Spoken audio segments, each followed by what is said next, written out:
Hi. Sorry, I'm late. I'm late twice.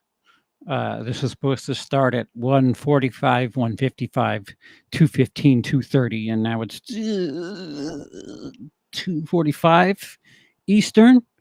Um, Hello one, hello all. I had technical issues. I wanted to uh, present this stream as zhuzhy as possible, um, because you know me. Well, if you don't know me, I am the YouTube equivalent of a middle-aged man driving around in a brand new convertible sports car because I'm clearly trying to make up for something. But what I have to do is go by all like notes on paper and no visual aids whatsoever. Like some fucking caveman, I gotta do this show. What is up, Trevor? What is up, Daniel? What is up, Aaron? Um, a special thank you to Sean. Sean put this little morsel into my ear, and it surprised me. I never did something like this. If I have done something like this, I forgot. So don't say CP. The episode is right here. It's from 2 days ago. I still forgot. Mike, what's going on, Mike? I saw your tweet. I just never. It was late, and I figured it was a moot point to return the message. I wasn't. There's no real other excuse. I'm I'm an introvert. That's my best excuse. Fourth drawer down. Hello, Sean. My answer to this question is Forrest Gump. Oh, so you set this show up just so that you can tell the world. Wait, hold on. I gotta set this up. You set this show up so that you could tell the world that Forrest Gump is the one movie everybody loves that you dislike. I'm happy to help. I don't have much of an audience, but I'm happy to have helped you get some of that off of your chest. Uh, I'd rather say Forrest Gump than a couple of the ones that I have written down because I'm gonna get yelled at for at least one or two, at least. And I have some rather like boomer, like pre boomer views on a couple of aspects of some movies, but we'll get to that. Tim, Jason Voorhees, hi to mommy. And there's Emily just hip hopping over the bed, saying hello. Emily says hello. Scolder, hello. Scolder, I need your help on Call of Duty, by the way. I I have things where I have to shoot people, and um, that's not my thing. I don't do that. Dennis, check Facebook. Okay. Gonna have to remind me about that, but okay. Okay. Thank you, Mike. Time for an ice cold one with CP. Today we're rocking the cherry Coke because we're 9 days away from liftoff. Either I'm taking a 14-hour trip back and forth to Europe, or I'm going to the UK for a little bit. But yeah, from what I understand, exotic soda flavors aren't there. But the last time I was there, they had 1.5-liter bottles of vanilla Coke. That's a lot better than what we have here. So I'll split the difference. Hello, Dante. I found your channel through Cecil and Fuego's Horror Show channel. What do you discuss on this channel? Peace. Lots of things. I believe my channel my channel placard says movies, entertainment, and idiocy. I, I because of the people I roll with, horror seems to get a lot of play here. I would say at least a quarter of the time. I'm talking horror, maybe a third of the time I'm talking horror. And, you know, the closer it gets to horror season, usually August through November, horror is kind of big. And then when everybody dumps their shitty horror that they don't think's going to make money, January through like early March, horror is kind of a big topic. Otherwise, it's just other movies, news, other bullshit, whatever the fuck. But welcome aboard. Thank you for being here. And peace to you, Trevor. I mean, the Snyderverse is kind of overrated for recent months. Okay. Okay. One is Pulp Fiction that I like. No, one is Pulp Fiction. I like that movie, but it's never been a favorite of mine. I could say the same thing for Jackie Brown. Jackie Brown is one that whenever somebody asks, I'm like, nah, you can go ahead and watch it. I'll just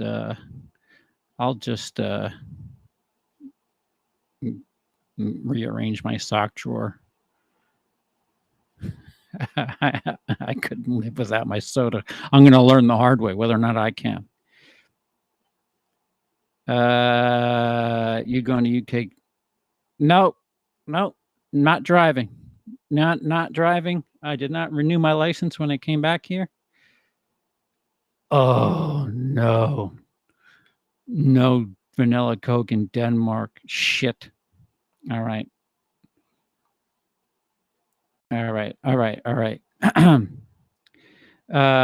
I'll take Jackie Brown over Kill Bill any day, and I'm the martial arts guy. Really?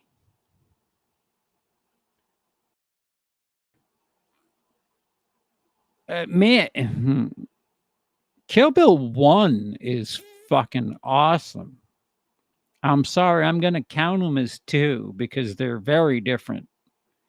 Kill Bill 2 moves a lot slower, and Kill Bill 1's got a lot of crazy shit going on it. Jackie Brown is, you know, it's a Tarantino movie. It exists. I'm okay with it.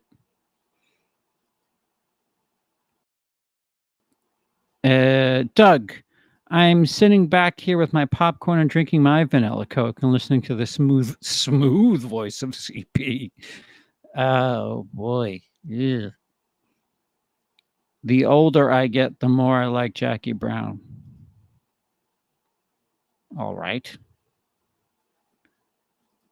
Despite what Eurotrip shows, not all British people are soccer hooligans. Laugh my ass off. Whatever film show about Americans is true, though. So just so we have that clear. Okay. All right. So I have a list. I checked it twice. What I have here is 1, 2, 3, 4, 5, 6, 7, 8. And I had visual aids. I swear I had visual aids.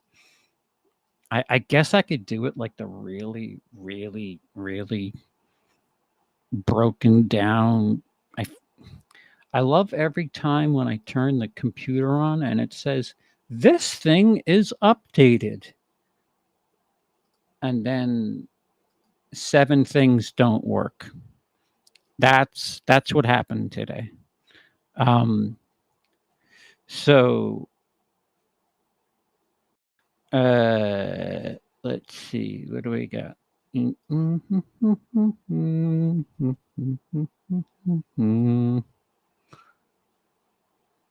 Oh, you won't even let me do that, huh? That's a dick move. I can't even put it on the. What do I have to open it in a Chrome tab?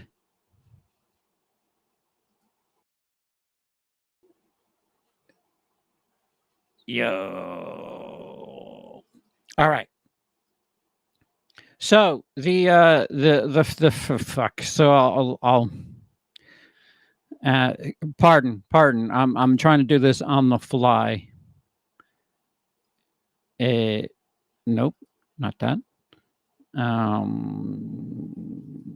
We'll get a ticker. A banner.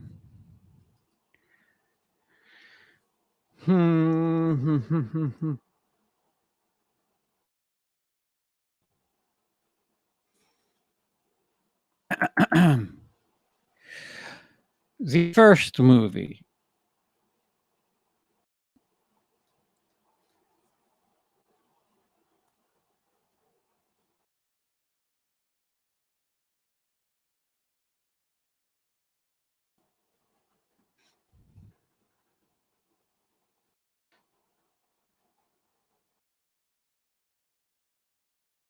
is now. Is that going to move that thing up there?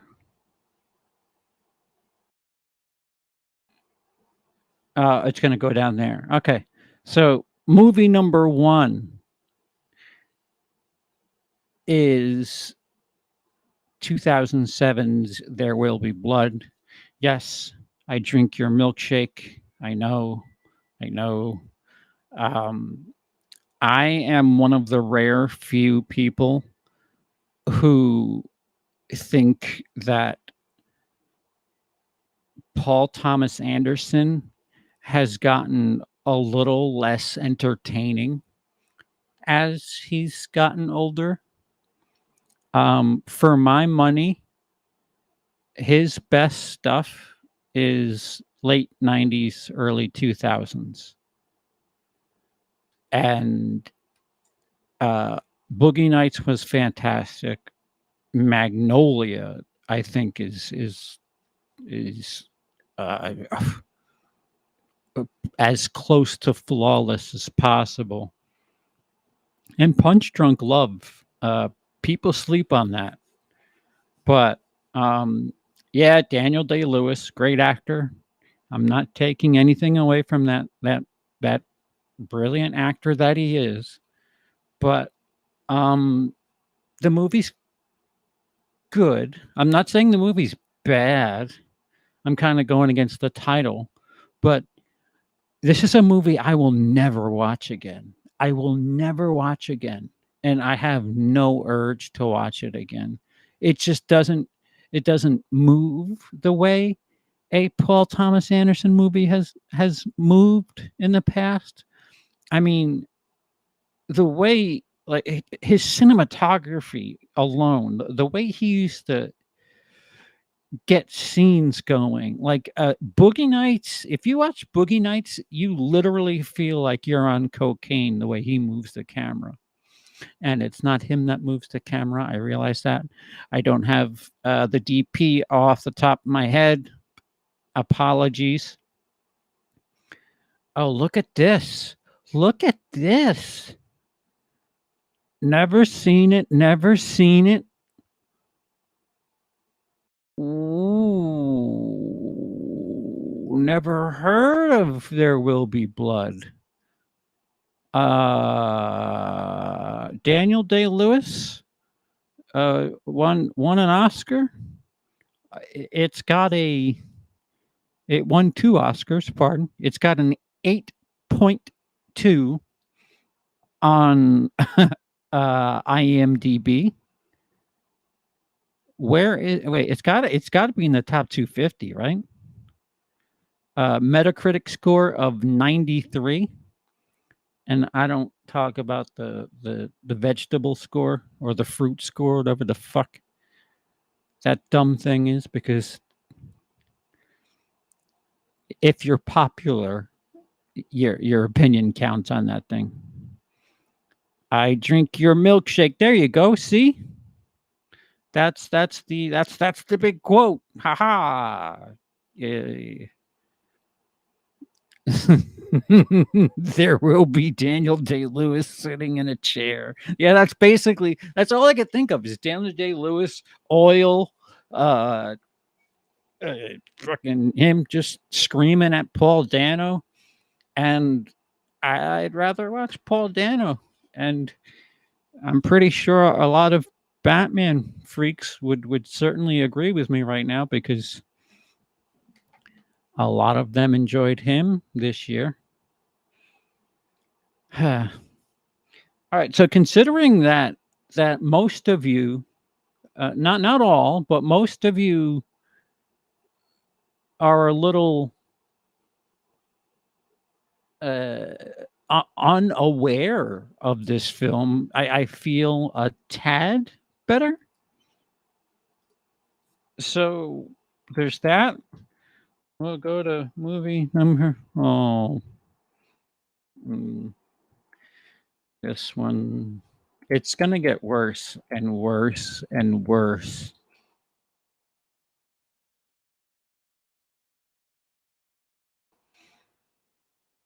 Let me make sure I have the year correct.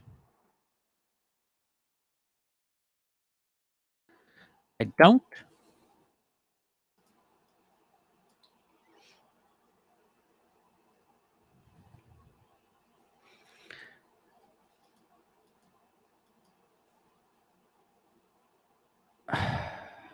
Another 8.2.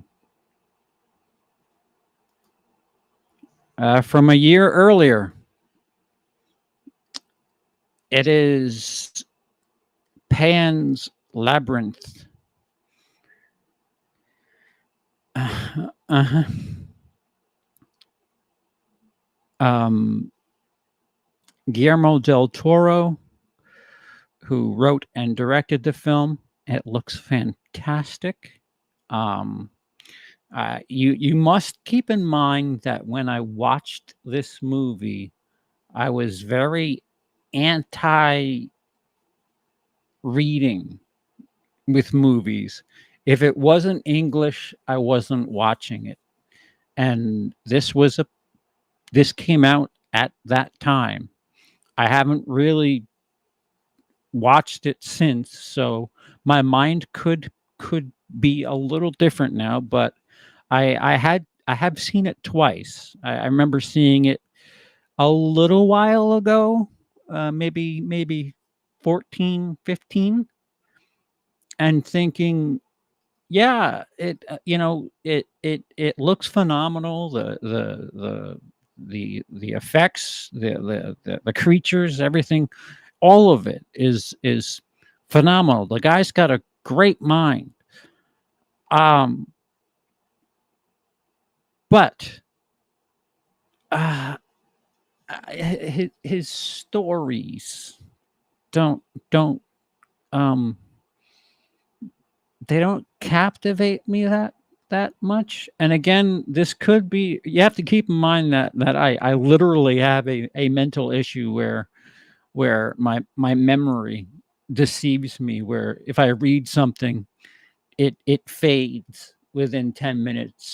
So watching a film with subtitles is very hard. Uh Especially if it's like a whodunit or something like that. But um let me before I make this bold statement, let me see his videography.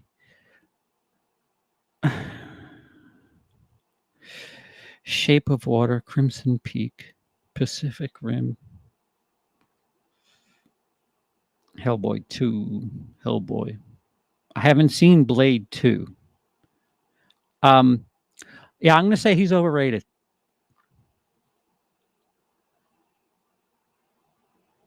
I said it. I said it. He's got a beautiful mind. He can project artwork onto the screen. I will give him that. George Lucas had some beautiful looking things in Attack of the Clones. In no way do I think Attack of the Clones is captivating cinema. That is a very harsh comparison. I understand that, but he just, for some reason, his stuff just doesn't catch. I've been meaning. I actually I need to catch up with the Blades. I think they just released the first one in 4K, right? So maybe when they get them all on 4K, I'll steamroll through this. All right, now I'm losing you, Dennis. Ouch. Matt Savage, no.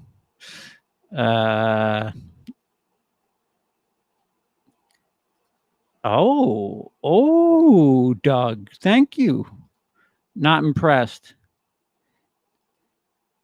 Pan's Labyrinth, never seen it either. Own it, never watched it. It's on the list. Hey, that kind of counts for me. If it were that big a deal, you'd watch it. Let me make sure I don't have anything ultra important that I haven't watched yet before I go saying such words. Never have I ever seen Pan's Labyrinth. You guys, I came into this thinking I was going to get scolded, and half of you are like, "Yeah, me too. I didn't watch it." Rewatch it, and people in the chat, you should definitely see it at least once. All right, Matt. All right. Yeah. Please. Since the Korean surge that I had in 1920, whatever, COVID really helped me hunker down and start watching Korean cinema. I was like, yeah, no, I can read movies now. And that was after I watched I watched the dubbed version of Old Boy first, and then I watched it regular, and I was like, yeah, I'm a moron.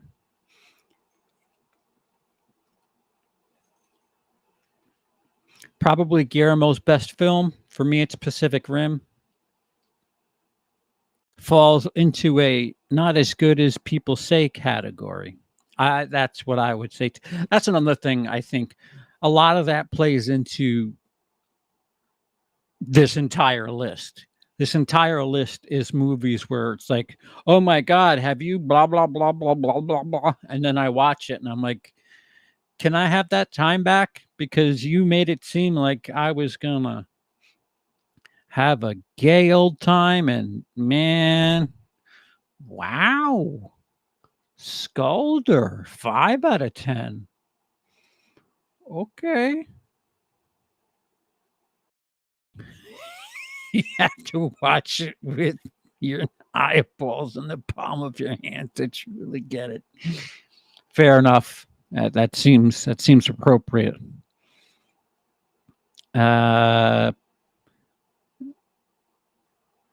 Wife and daughter shopping at the Grove while I sit in the parking lot watching this. Oh, well, I appreciate that, Glenn. Well, you're sitting in the air conditioning then. That's smart.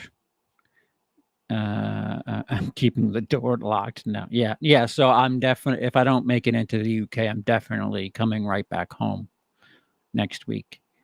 Del Toro made Hellboy 2. That is a bad movie. You never seen Blade 2. You need to one of the best vampire movies out there. Yeah, I haven't seen any of the Blades. And I remember when they were advertising part 3 and it was like Ryan Reynolds and Jessica Biel. I was like, I like me Jessica Biel, but when you put both Jessica Biel and Ryan Reynolds in a movie to like to sell it, that means you're overcompensating for something. Peter Berg is underrated. Has anyone watched Friday Night Lights TV show? It's phenomenal. He's a very good film director too. Peter Berg is. He directed Lone Survivor. Very good movie. I enjoyed that quite a bit. Hey man, your last 2 lives have been deleted. Some have been to technical issues. Some have been to copyright issues. It all depends. There's stuff that I put a lot of work into. Like, I don't know why I'm doing this now. My Base Moi video that I've been plugging for 15 months now is finally up. And here I go. And now if you hop onto my page, this video will be the first thing you get suggested and not that. But my who would like that videos tend to they don't punch hard. They have a staying power to them. They don't come out strong. They just linger. Linger. I love Pan's Labyrinth and There Will Be Blood, but I'm not shocked that you don't. I don't know how to take that. Thank you. Here's a hot topic. Batman Begins. Never loved it. It's one of the best made Batman movies, but I prefer a proper Batman movie, not an origin story of an hour and a half.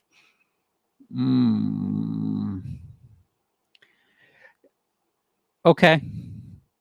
I'll give you that. But how many times can you watch a pearl necklace get ripped? Is my counter to that. I mean, I get it. I get it. His parents, he witnessed his parents get shot.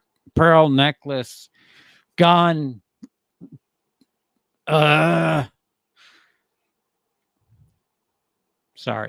No. I actually quite enjoy. I thought it was a breath of fresh air. Batman Begins, but to each his own. That's why we have brains, is to eventually die. Oh no, I mean to have different opinions.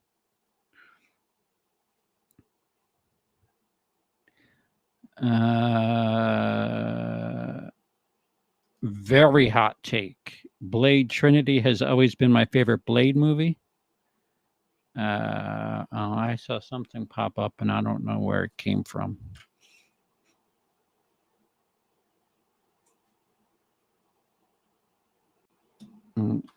If somebody sent me something on the DL, I missed it.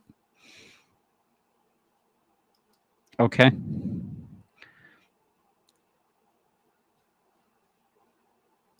Never seen the Blades either. Not into vampire movies that much.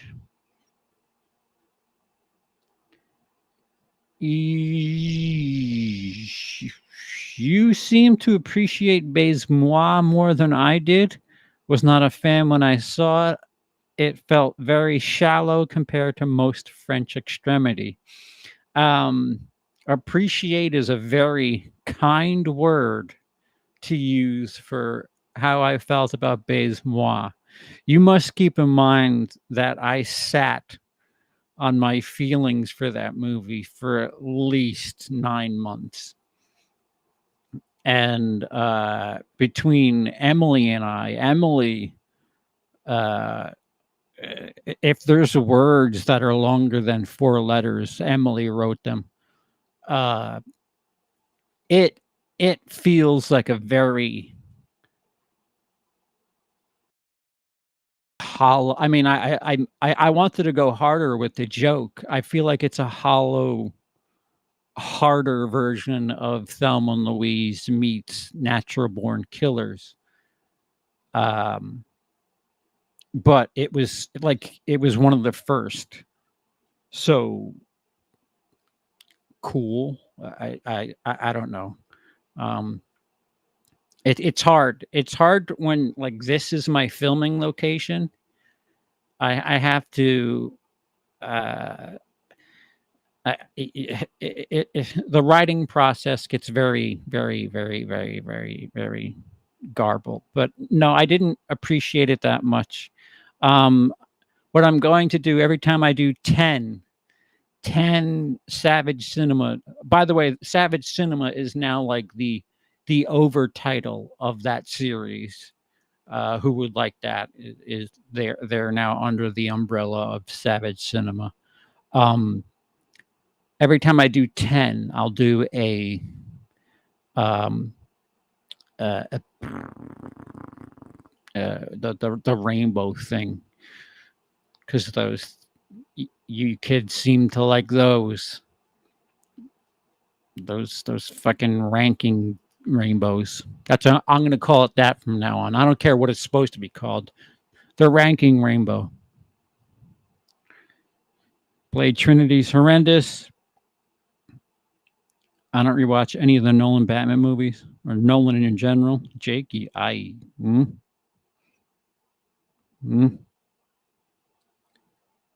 Dark Knight Rises is meh.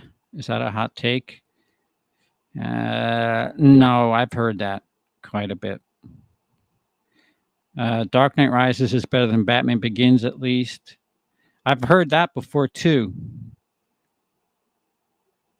The Batman isn't. I've seen that a second time, and I agree. I agree, Aaron. I watched that and I say, wow, I don't need to watch Zodiac anytime soon. It feels so Zodiac. It feels like a Zodiac cover band, a 7, if you will. A little too much Fincher in the Batman. Thelma and Louise felt like real people. I think that's where Bazemore loses me. In any case, great review. Thank you. Well, Thelma and Louise didn't get shredded in a garage 6 ways from Sunday. There's that. And Thelma and Louise didn't fillet a handful of gentlemen for no apparent reason. If they had a purpose, I think it would have hit harder.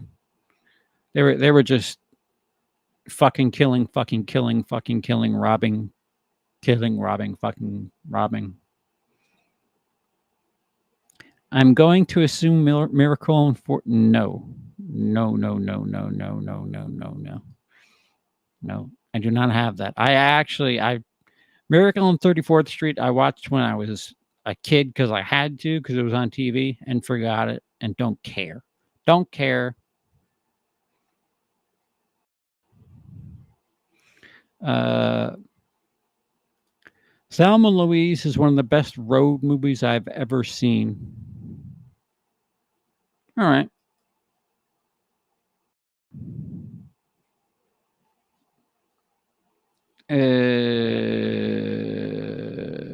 Dark Knight Rises is only good for Bane memes. Fact. That is a fact. With the Batman, I felt the runtime on the second watch, but still love it to death. Yeah, it stretches. I tell you what, if I take my sleeping medication and throw on the Batman, sometimes if I take my sleeping medication and put a movie on that I haven't seen in a while, my interest will beat out the medication and I'll end up watching the movie. And then 4 hours later, I'm like, fuck, I'm awake and it's 4 a.m. and I've wasted narcotics. But the Batman, out, out, 55 minutes. If you can get me to 55 minutes on the Batman, you've made it. Right, right. Yeah, no, Jake, I'm as far as who would like that, I mean, again, when I get to the 10th, which I'm close, I think we're up to 8.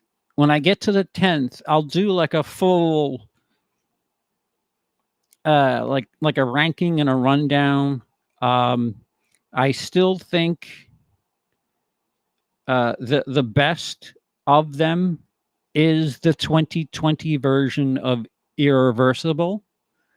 And I also think that Martyrs, the 2003 French version, is a lot heavier than people give it credit for. And that one stuck with me. The runtime of Batman was borderline offensive.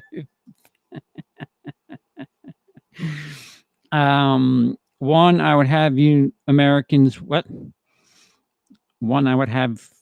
One, I would have. I know you Americans love is A Christmas Story. I found dull and very overrated. I am with you. You could have your fucking leg lampshade.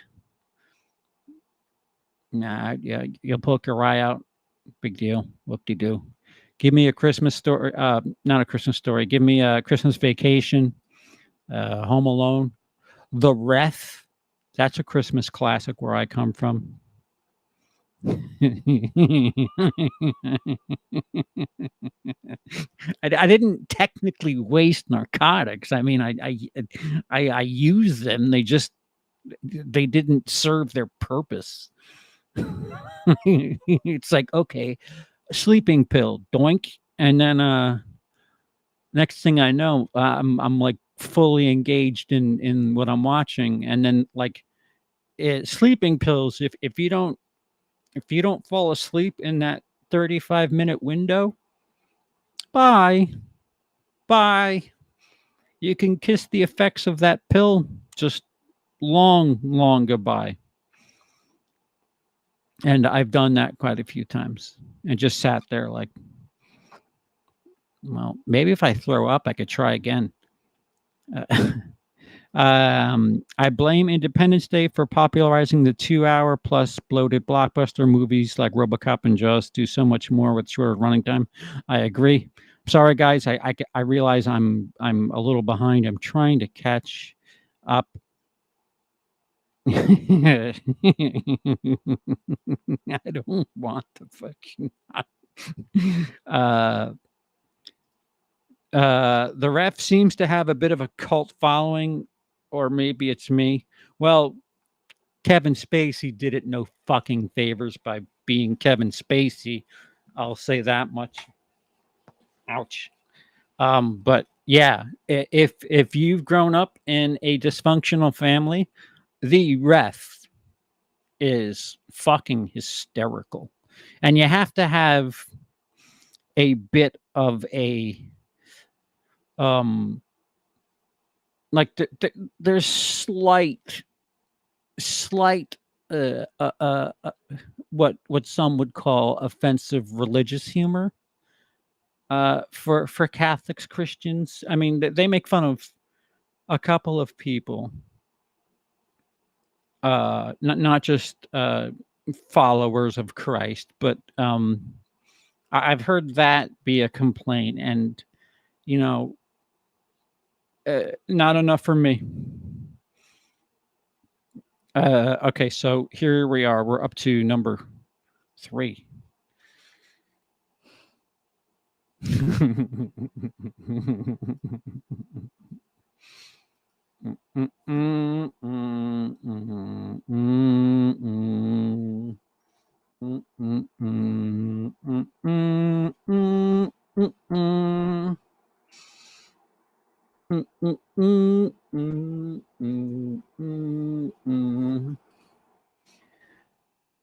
And movie 3 update, 2014's Boyhood, as directed by Richard Linklater.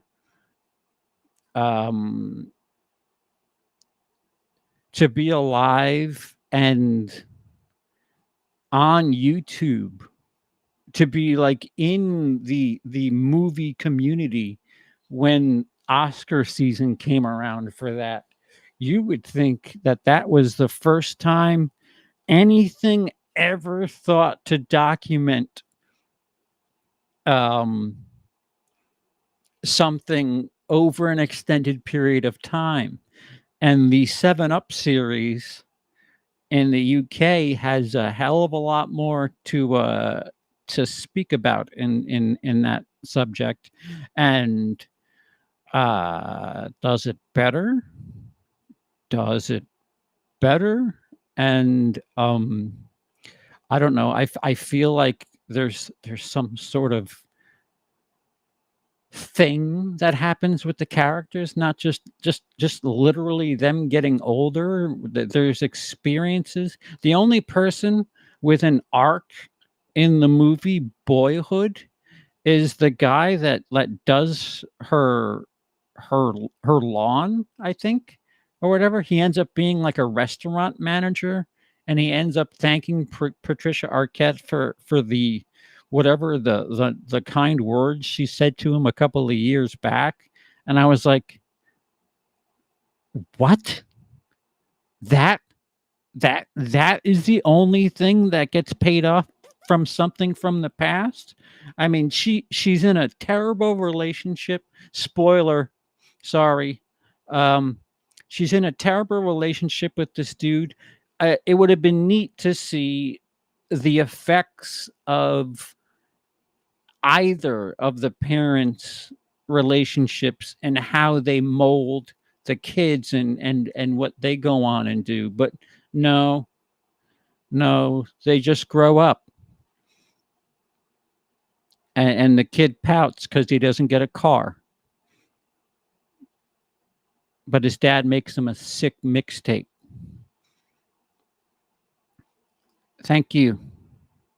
Thank you, Glenn. I appreciate it. I no, I didn't. I had this is I got shit for this. I wanted to know all the extra details and shit on the Criterion. I double dipped on Boyhood. I bought the Boyhood Criterion and gave away the regular edition. I had 2 copies of Boyhood.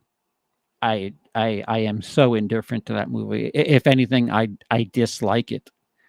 Hey, Sky. Um. eh, eh, eh, eh, Oh, okay, I can't do it. I can give some of you guys, on. I'll have to talk about it at another time. Never mind. Never mind. Linkletter is hit or miss. A movie I'd much rather be talking about right now that just kind of happened, and it's not great. It's not horrible. Um, oh, what the fuck? Jack Black is in it, and he plays a mortician, and it's a based on a true story where he falls in love with and kills his old lady friend. And spoiler, stores her in the freezer and just uses her money, but he uses it for good. It's like really strange. Like he donates money to the church. It's a very slanted presentation of the human being, because the character is a very, very nice character. There's lots of redeeming qualities to Jack Black's character, and the woman that he um, murders. They make her seem like, well, she fucking deserved it. The town hated her, and well, in real life, the judge, when everybody bothered the judge to overturn the decision, the judge made the actual dude live in Richard Linklater's garage or apartment or something like that. It was quite fucking funny. Thoughts on Clockwork Orange? Good. Um, I'm not going to write a thesis on it though.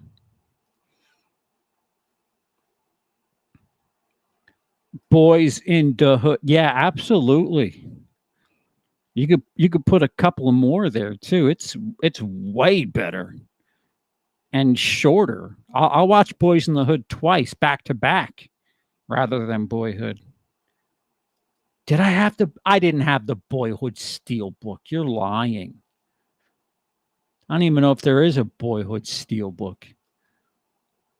Fuck, did I? I Dennis is taking advantage of my lack of memory. I don't think I had unless the steelbook looked gorgeous, unless it was like some Ex Machina type shit. I can't imagine why I would go after that. Oh, do we have mods in the chat?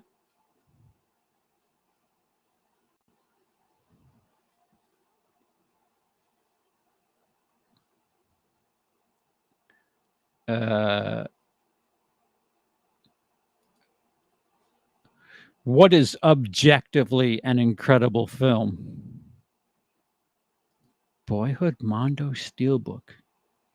I'm gonna have to look that up.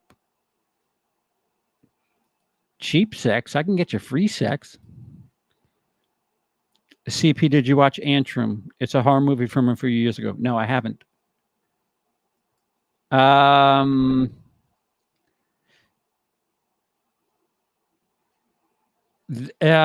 Not for reasons that have anything to do with the film. I can report to you on that from a different location. If somebody else wants to translate, Dennis, why that didn't come to fruition. The idea is still something, perhaps not with that exact party, but I think there's something to it. Showing somebody something that they wouldn't want to watch. Much like making me eat spicy fucking peanuts.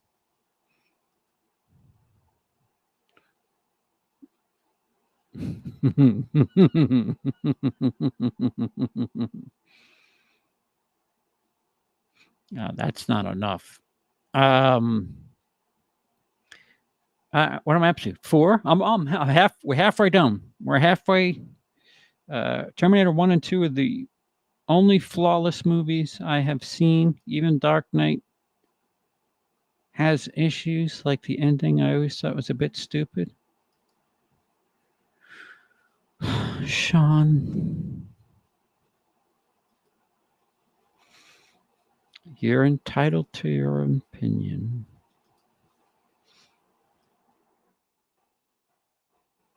You want to say Batman Begins and Dark Knight are not flawless combined. I will give you that. Oh, shit. Here we go.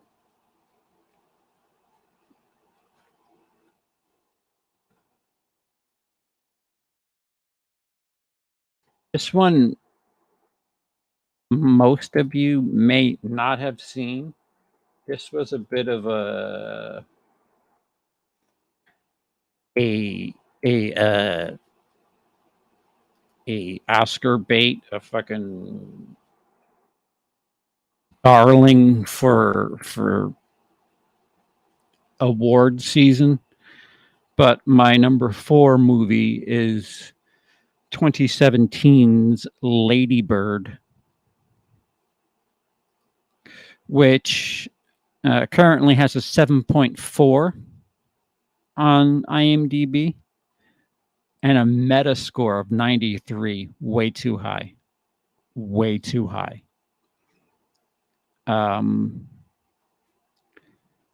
Written and directed by Greta Gerwig.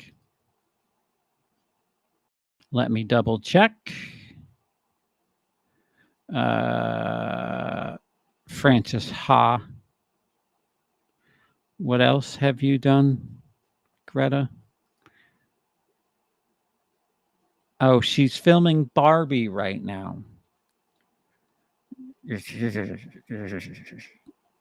And directed Little Women from 2019. I did not see that. I'm sorry.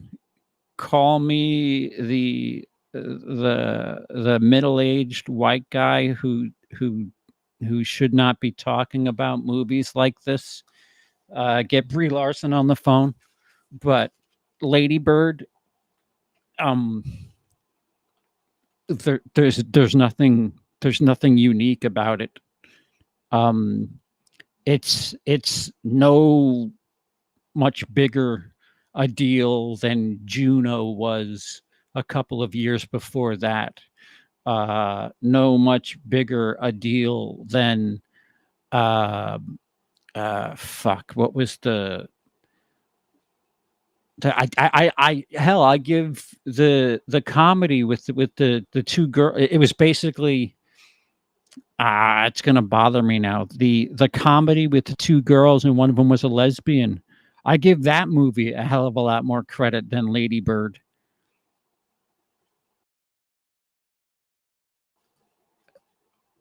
Are you serious? Sky, I really hope you're kidding.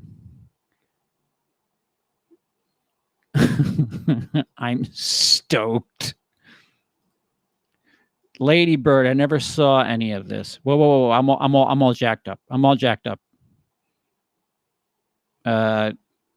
This chat is hard. I'm doing this from the streaming app and it's way harder.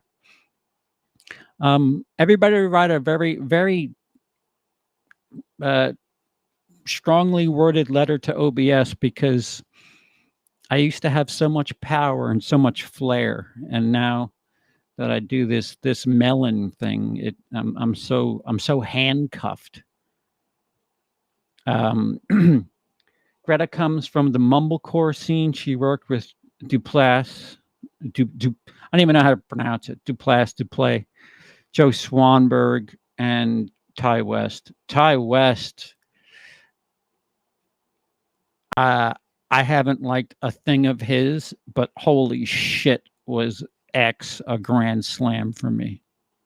Booksmart, how the fuck did you read my mind?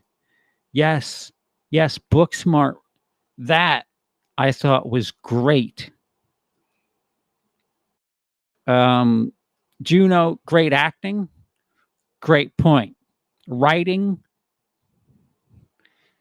teenagers don't talk like that. Teenagers don't talk like women in their late 20s. Sorry.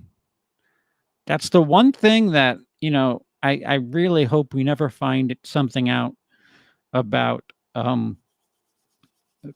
good old Breakfast Club and Ferris Bueller's Day Off. Just please let those be nice and wholesome, and they were on point. That's the only reason. It was a well-crafted film. Nothing nefarious was going on over there.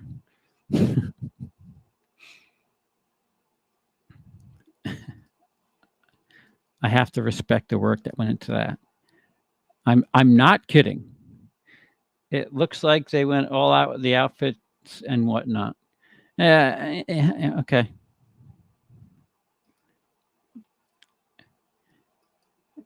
How are we getting a Barbie's movie and not a Thundercats movie yet?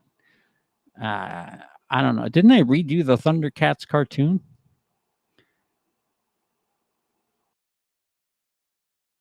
The Friday the 13th remake and Rob Zombie's Halloween 2. I flip the debate.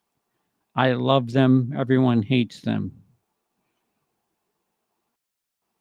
Halloween 2, Rob Zombies, is pretentious as a motherfucker. You're making a slasher, Rob. And I don't know if it's Cody just chipping away at me, but 2009's Friday the 13th is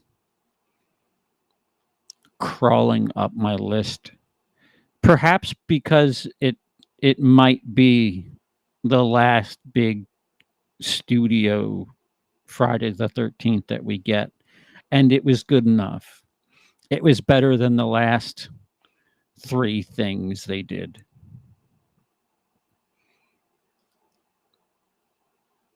They rebooted Thundercats twice and they both failed. There's your answer. It's my favorite in the franchise, but Jason lives. That's the right thing to say in this one. No, Jake, you're Cody. Cody made it safe for everybody to talk well about the Friday the 13th remake, and everybody just kind of steamrolled through that door. It's too self-aware. I don't like the one thing, and I still don't like this. And if they were to do a Friday the 13th remake today, you would have to have somebody who's not, conventionally attractive. Like every guy, every girl is like an LA 9, and that's not real. That's the one thing that if you go back and watch old Friday the 13th movies, you have some frumpy people. It's okay.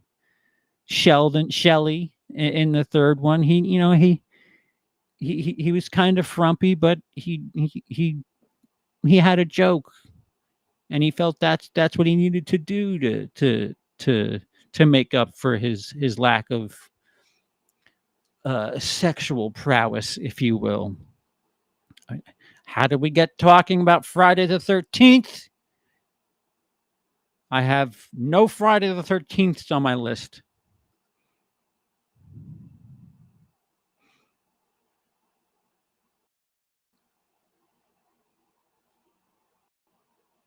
Stop remaking Friday the 13th and remake Madman.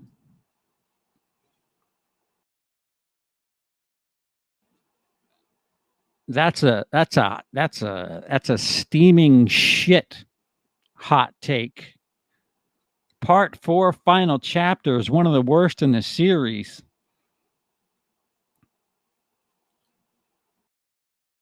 That's more than hot. That's you came to the wrong building with that talk, sir. Mm-mm. Mm-mm. Mm-mm.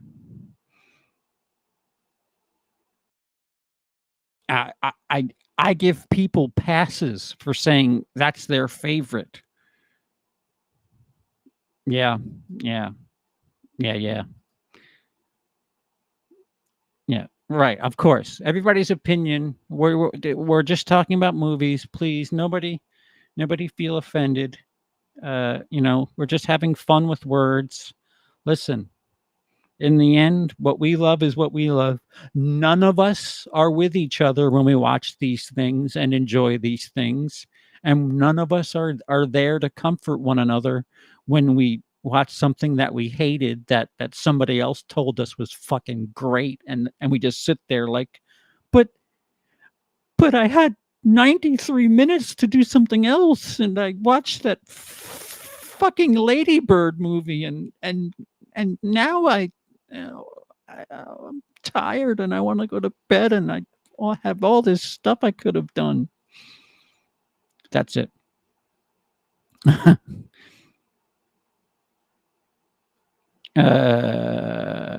Friday the 13th fan films are better than half the studio. Jay, some of the higher budgeted ones are. Friday the 13th fan films are getting to be a dime a dozen. And as the guy that people go to react to Friday the 13th fan films, we've hit a mark where the ideas are running thin. I have not seen Hannibal TV series. Oh, all right. You're just trolling at this point.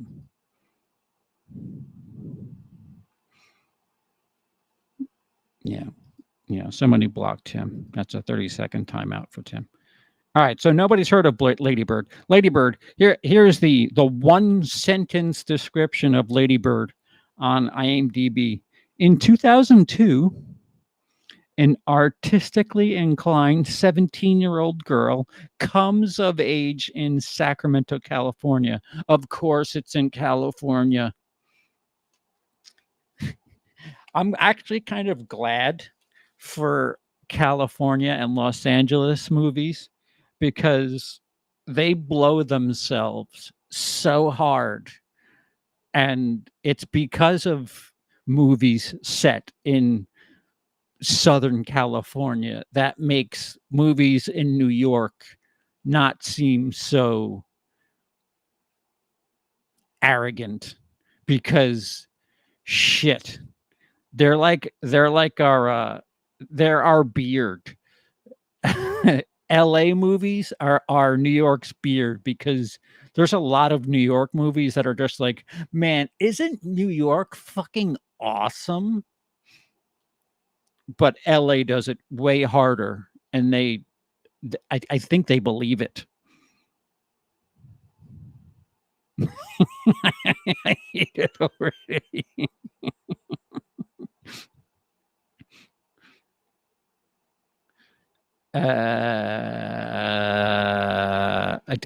Yeah, I was kidding. I have no control right now. All right, so number. I didn't segue this on purpose. I swear to God, I did not segue this. Here we go. Movie.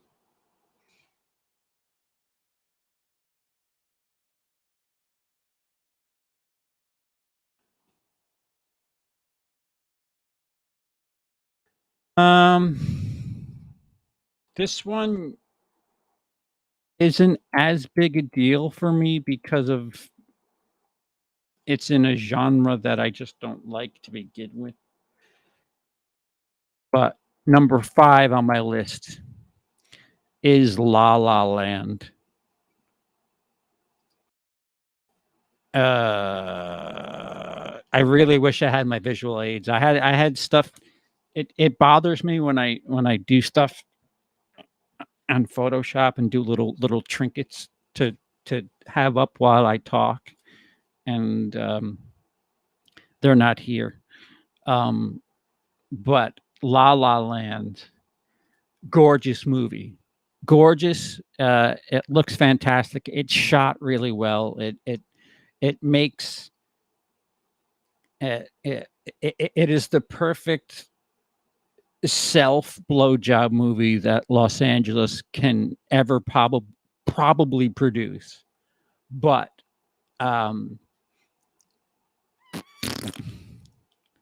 that's all I have to say about it. I don't like musicals.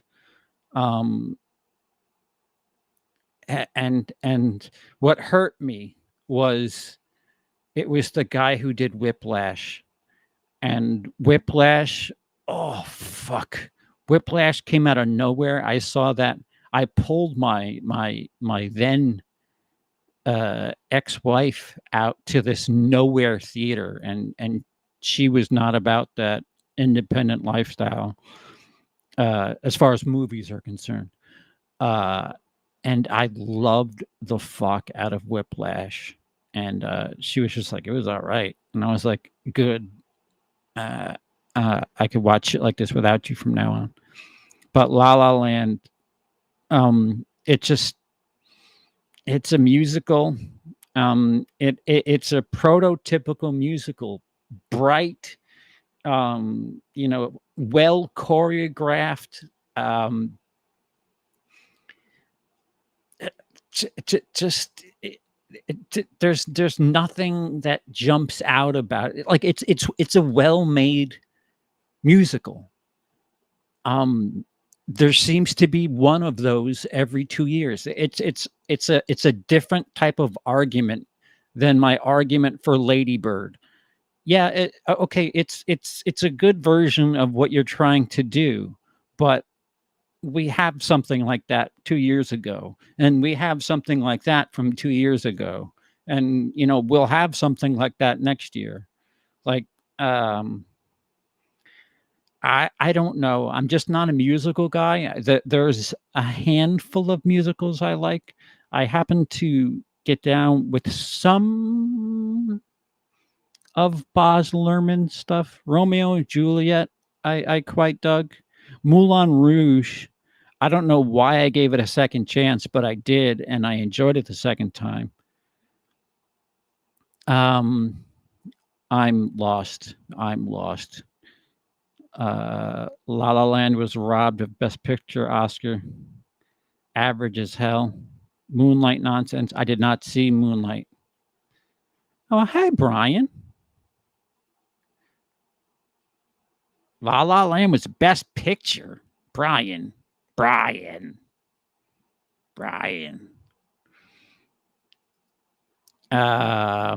Wait, I gotta catch up. I'm so far behind.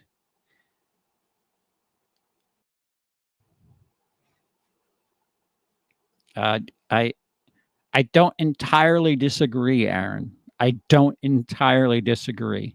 They're not for me.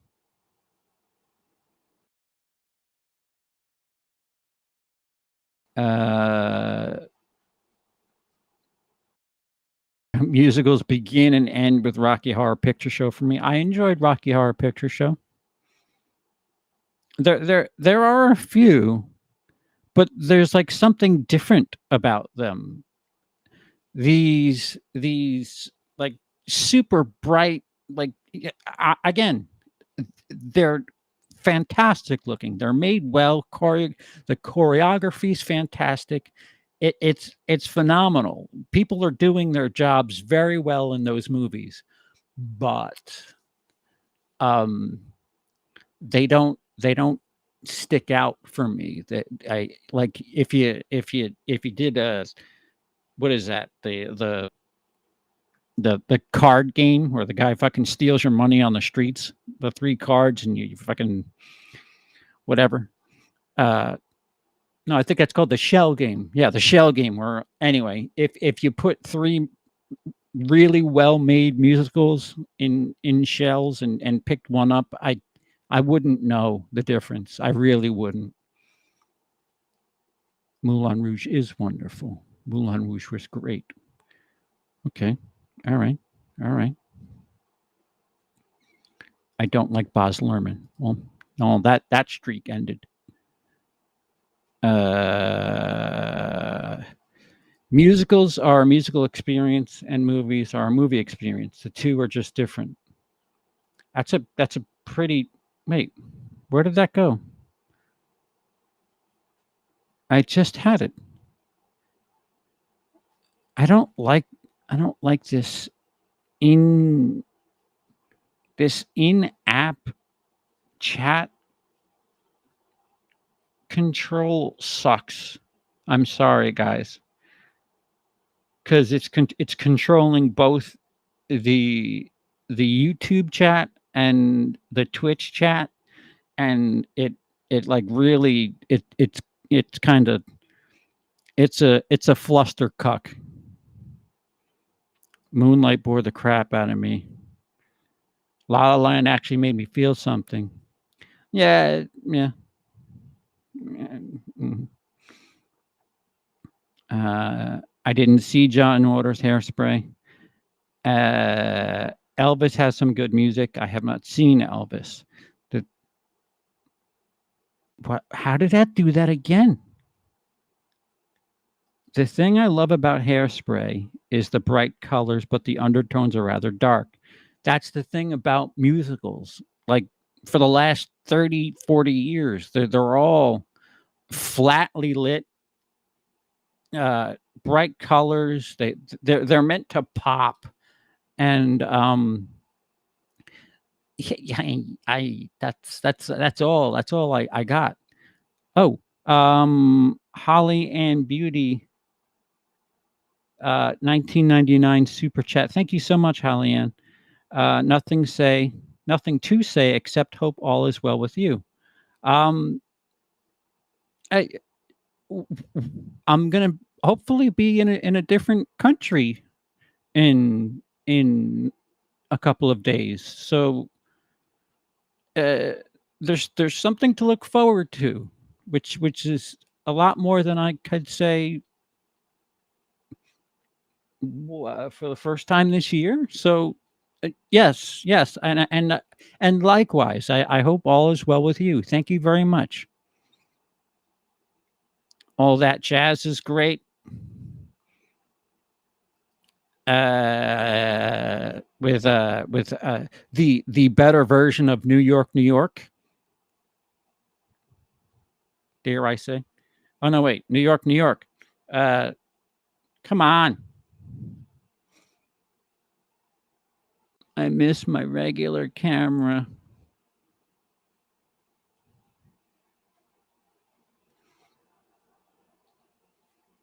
Come on. Hey, hi. How are you? uh, so you're gonna pass on Joker 2 if it's truly gonna be a musical? I didn't say I was gonna pass on it. I'll watch it. I'll just there's I the emotions like I'll you know Fuego says it best. The pressures of expectations. You go into something, and if you're not going in blank, you're kind of being unfair to the movie. And if you told me Joker 2 is a musical, I'm going in there expecting shit. So I'm already in a kind of a bad mood, which isn't fair to a movie, but it also is quite fair to it if it's a very good movie, because then it'll seem that much better to me, which is kind of what happened with X for me, I think, because I saw Ty West's his filmography, and nothing jumped out at me. And then I kept hearing that people really enjoyed it, and I was like, yeah, right. And people really like The Innkeepers too. And then I watched X, and I was like, oh my god, this is this they finally they're doing horror good again. They did a slasher without having to have somebody in a mask. See Elvis CP best movie of the year so far. Well, that's not saying much. If Joker 2 is at least good, I'll like it more than the first. I know what that meant. What did Sky say that she needs to bite her tongue? Lady Gaga. All right, I'm trying to catch up.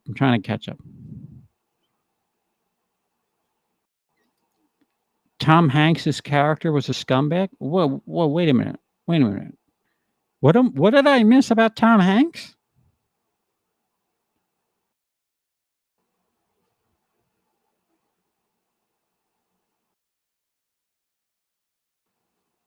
What movie is Tom Hanks a scumbag in?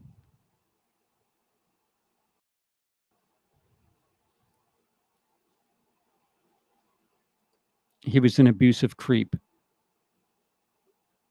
What are we talking about? Please catch me up because I feel so lost. Oh, Tom Hanks plays Elvis's manager. Is that, do I have that correct? Okay. Well, Tom Hanks is a brilliant actor then, because Tom Hanks seems like Elvis dying while taking opioid fueled constipation dump is the true visual of horror.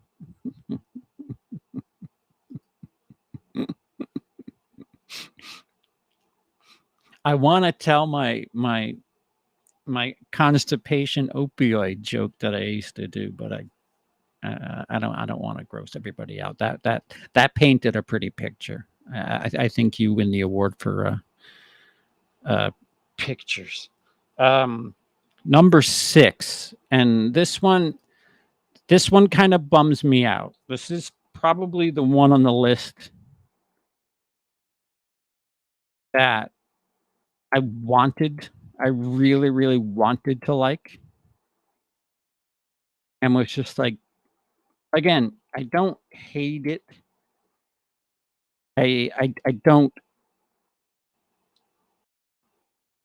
it's not something I wouldn't suggest to somebody, but it just didn't hit it for me. And it's 2020's Minari. And I hate having to side with Gamergate YouTube, but there are times where Minari feels like it's kind of being shoved down our throats as like immigration, they had to use Asian Americans. If it were a Mexican American family, it'd be a very, very different reception. But it did feel a little preachy, and it just I like Stephen Yun. I just could not get into it. The grandma was hysterical. I enjoyed her quite a bit.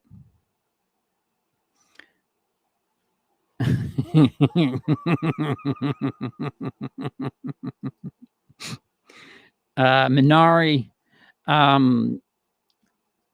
again, 2020. Korean family starts a farm in 1980s Arkansas. And for those of you who are not in America, I mean to say Arkansas. It has a 7.4 on IMDb, a Metascore of 89. It won an Oscar.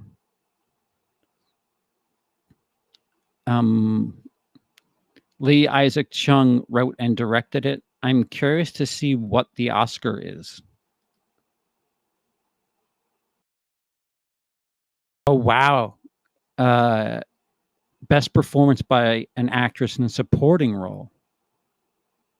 And we got 6 total nominations. Movie of the Year, actor, Stephen Yun was up for actor, direction, screenplay, music written for motion picture. They're making the music just, what happened to best score? Since when did that award become best achievement in music written for motion pictures? And then in parentheses, it says original score. Just call it original score. What the fuck? Why did you make it so long? Oscars, what are you doing? Everything's got to be all.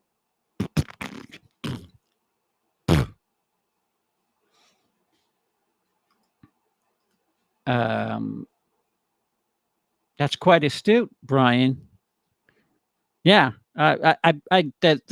the name of the stream is movies you love that I don't. Um, uh, I they were up for awards. People like them. I don't know how else to put it. I just I was very meh. Oh, I don't I don't understand what all these stick figure people mean, but really boring. I think I think I think I understand. Minari was all right. It stole the thunder from better films, in my opinion. Shoplifters came out around the same time, and it's leagues better. I'm not sure if I saw Shoplifters. Every Oscar season, I do like this fucking dump where I watch like 25 movies that I'm just like, oh, it's nominated. I'm supposed to watch it, and then like it's I've seen it, and then I forget the name and I forget everything about it. Um, okay, so Minari, uh, I think it's half and half. It's a Korean language film and it's also English, but um, a warning to those of you like me. I still am a a uh,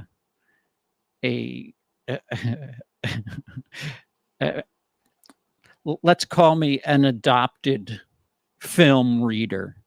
I'm not exactly over the hump yet. There are some movies where it's hard for me to watch because of lack of uh, English, and that actually has two reasons now. Now because of my deficiencies with my disorder. So uh, you know, reading and trying to keep up with what's going on is a little hard for me, especially if the things that are going on are a little fast. So I'm not exactly over the hump yet, but certain movies I can watch and and enjoy. And holy shit, did I enjoy Parasite. So you're not going to see that one, Brian. That's not on this list. I love Parasite. I think Parasite may have been my favorite movie that year.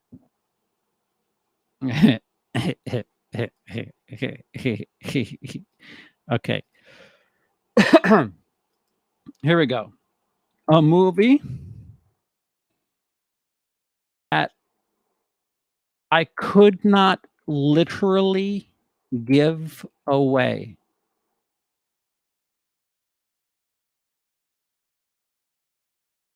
I actually literally had to give it away as part of a sale. Um, and this plays into how I feel about the director's work. Some people you're just into their stuff. Some people you just aren't. A lot of people just don't get down with Kubrick. I get it. Some people don't get down with Tarantino. I get it. Some people think Edgar Wright is a little too much. I get it. Um,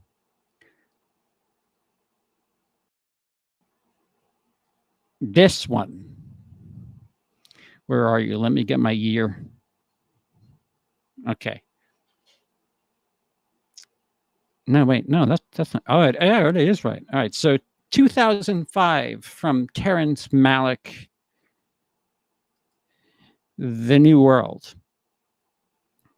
Um, the story of the English exploration of Virginia and the changing world and loves of Pocahontas, otherwise known as sleeping medicine for one Charles Patterson. Holy shit, did I not like this movie. And then the one with Brad Pitt, I watched that and I was just like, yeah, trippy. I might need LSD or something to watch a movie like this, but nope, not for me. Yeah, you had to. You had well, once I said I gave it away, you had to. Uh, burn what? Wait, Burning is another film Minari stole the thunder from, even though Burning is much better. That also has Stephen Yeun in it too, doesn't it? Some directors you grow out of. Tarantino is one of those for me. Okay. The ending is staggering. What are we talking about? Are we talking about The New World, The Burning, or Minari? Because if The Burning has a staggering ending, I'll put that up the list because that's free, or at least it was free a month or two ago. Oh, I can get my I have 7 hours to kill on Monday. I can get my uncle and put that on the good old if you know what I mean.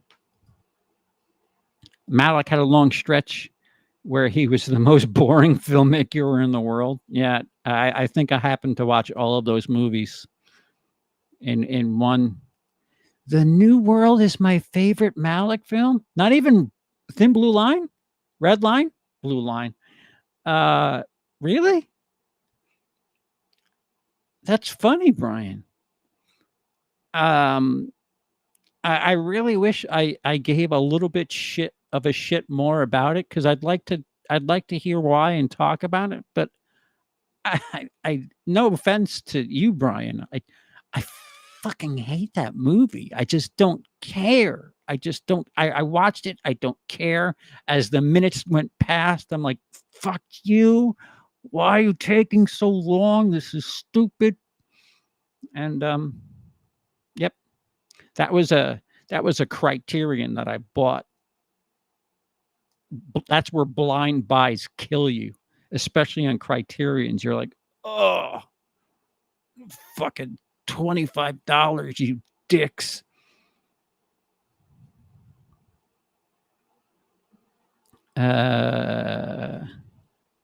Never seen it either. See if it's 8 in a row. Have you not seen any of the movies I've mentioned? That's funny. Burning the ending. Okay. Fuck Terrence Malick, his films, and the horse he rode in town with. Yeah, Skulder was one of the people I tried to pass that movie off to. Nope. Burning had one of my favorite endings I've seen in a while. All right. All right. That's good. I'll try to remember to put Burning on the list for the flight because you can't hear shit on the plane anyway.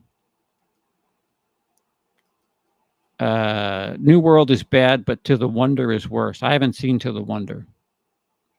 Send me that criterion. Brian, had I known, I literally would have hand delivered it to you next week. It's gone. It's gone. I'm sorry. Not one. You have not seen one of these movies I've mentioned? Well, if you haven't seen the last one I mentioned, it'll be quite interesting. Because a lot of these have been within the last 10, 15 years or so. The last one, I went for a hot take. Hidden Life from 2019 is the first Malick I've liked in a long time. Haven't even seen this.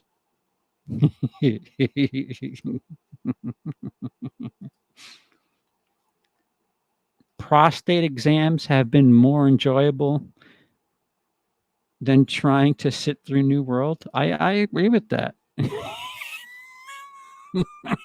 Bollocks. I'm sorry, Brian. I'm sorry. I'm sorry.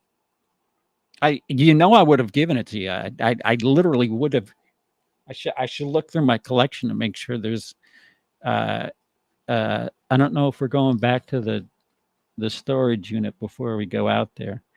I should see if there's anything that I have that's garbage that you may want to inherit. Um, but yeah, I don't eat. I see. I don't know why I bought that sight unseen, and I didn't. I wanted to watch A Thin Red Line, and never watched it, and still haven't watched it. Didn't buy it. Didn't do anything. I don't know what there was some sort of jumbled transition there. Okay, and for the shocker, wait, hold on. I gotta make sure I get the year on this one.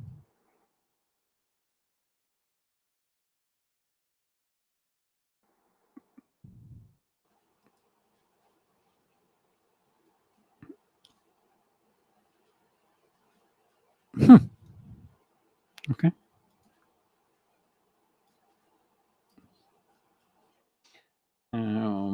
It's old,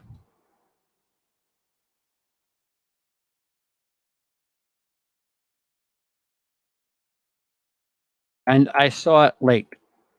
I need to remind you that the first time I saw this movie, I was 30. So the eighth and final movie on my list of films that you love that I don't, and Sean has not seen any of them, but I'm assuming Sean's seen this one. Number 8, a 7.6 on IMDb, a 76 Metascore. That makes me feel a little bit better. Blake Edwards, Breakfast at Tiffany's.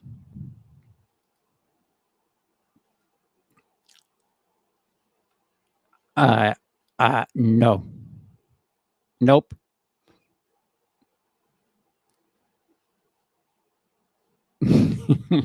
Yeah, I did.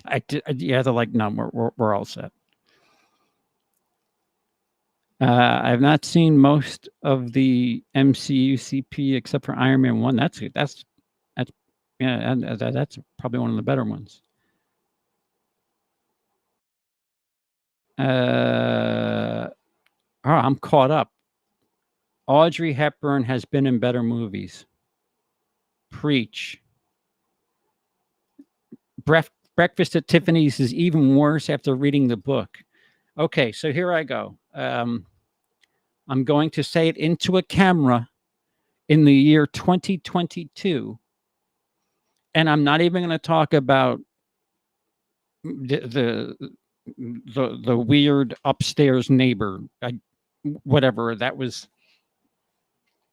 Enough has been said about that.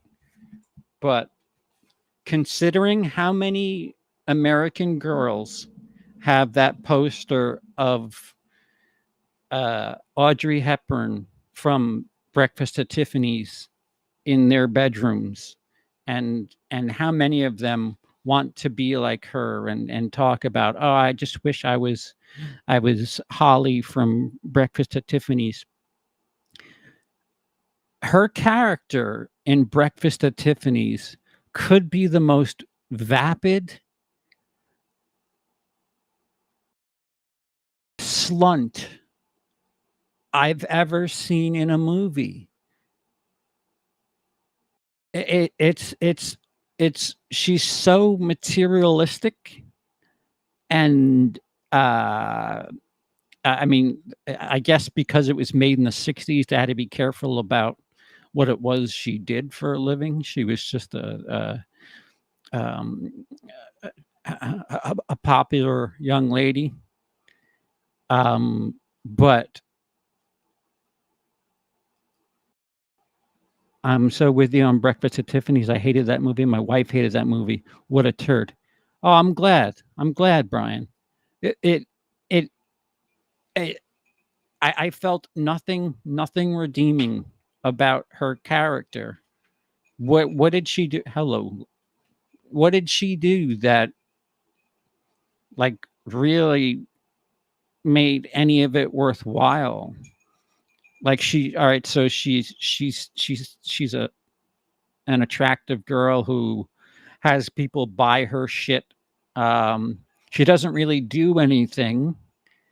Um,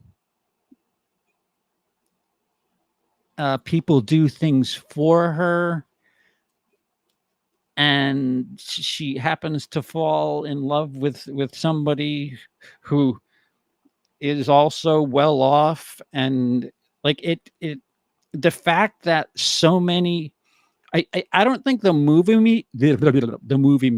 I don't think the movie bothers me nearly as much as how much of a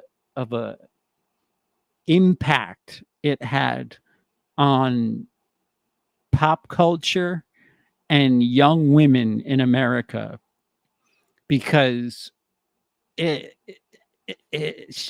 again, she's a very vapid, shallow character that you know she is the polar opposite of you. If you go ahead, make breakfast at Tiffany's today. How do you make her character if you're trying to be of the 21st century? What does she do for a living? How does she meet her friends, her her her love interests? Because it's all just vapid. Yeah, that's a good term. Sugar baby. Thank you. Literally. Yeah, she's a bitch. You could say it. Thank you. I'm gonna stick with slunt because I think it sounds worse than both of those two words, and it's not a word, so you can't yell at me for it. I made up a word, and it's not a curse, but it's you know what I mean. She's a slunt. She's just a slunt in that movie, and I have no care for her. I hated her. Hated the fucking cat. She'd have an OnlyFans today. Christ, don't say that. That's what they'll do. They'll literally remake it and have it be her being an OnlyFans person. Um, Wait, they retrofitted the character so that Hepburn would be a good fit, but she still feels miscast. Yeah, I mean the movie opens with her like window shopping after a night out, um, and it's just like you're you're aspiring. Your dreams are for a fancy necklace, whatever the shit it was in the window at at expensive New York City store. Scam people on Instagram.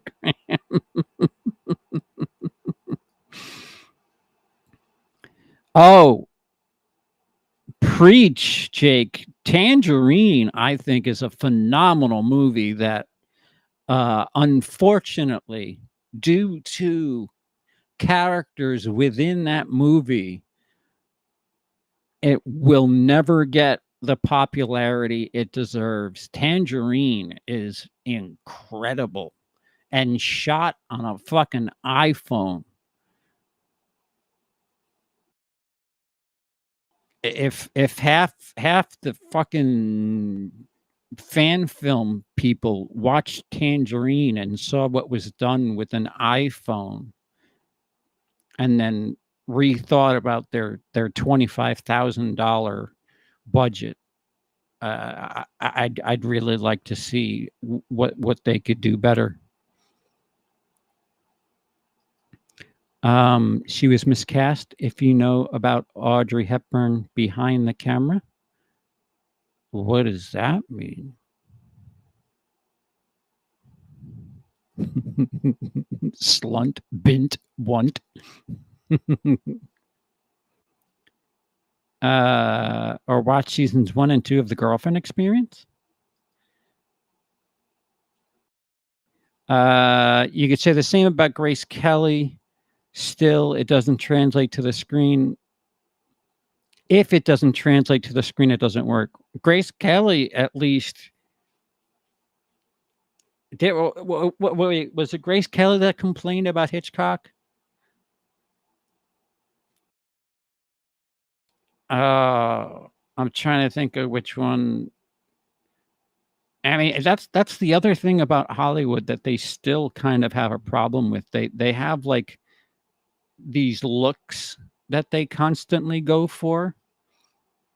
And Ana de Armas as Marilyn Monroe, and Ana de Armas, brunette, um, gorgeous young woman, but that look, that Marilyn Monroe look, has been something that they've tried to replicate, and they've kind of veered from it a little bit, but there's always that leading lady that if you squint a little bit, you're like, yeah, that could be one of 5 actresses from the 50s. Tippi Hedren. As a woman, I watch Breakfast and feel minimalistic. I identify more with 13. It shows real life. I identify with characters that show weakness and suffering. That's real life. Preach. I haven't seen 13. What's the movie with Scarlett Johansson and Thora Birch that I really enjoy? And Steve Buscemi's in it too. Ghost World. I quite enjoy that. Not like, it's relatable to women. I just, I don't know jack shit about teenage girls. I know that for a fact because I didn't date until I was 18. I was busy being an idiot, and I do not like Boyhood. No, no, no, no, no, no, no, no, no, no. There's none of the 4 characters have a real arc. Ghost World, yes, yes. I believe Nikki Reed wrote it when she was 13. Oh, you will have to watch that and fear your teenage daughter. Oh, no, no, no. I had nope. No children from me. My gene pool is fucked enough as it is. We're shutting the reproductive system down. That's on lockdown. If maybe somebody wants some advice, that's the closest thing I'll give to parenting, but I'm not reproducing. 13 is a great movie to watch from both an insider and outsider perspective, I'd say. Oh, okay. My teenage experience was like River's Edge crossed with Fast Times. I don't know if I could. Can I say that there's a movie that reminds me of my teenage years? I don't think there is.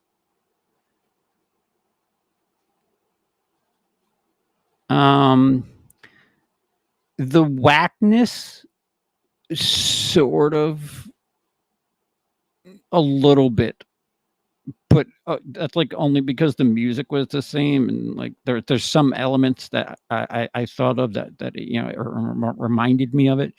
I mean, stuff that reminds me of my teenage years came out during my teenage years, and when I was a kid, there was a lot of really uh, as somebody who just watched Savage Streets, that movie does not stand the test of time. It would be considered awfully offensive today.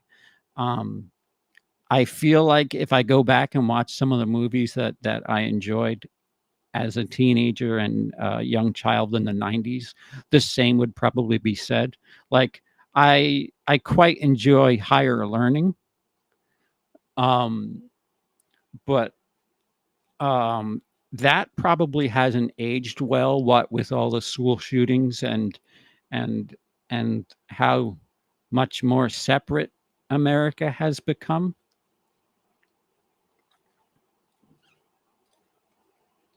Kids and Bully are the ultimate fear your kids movies. If um they make an HD version of Kids, I will be reviewing that for who would like that. My number one movie I hate that people love is Midsommar. I would watch Texas Chainsaw Massacre Next Generation, then watch that again. Wow. You don't like a bunch of middle-aged, heavy-set people banging in a hut? Okay, we will fear for Cody's daughters. My mom and dad saw Kids when my mom was pregnant. Yeah. Oh, blah. Yikes.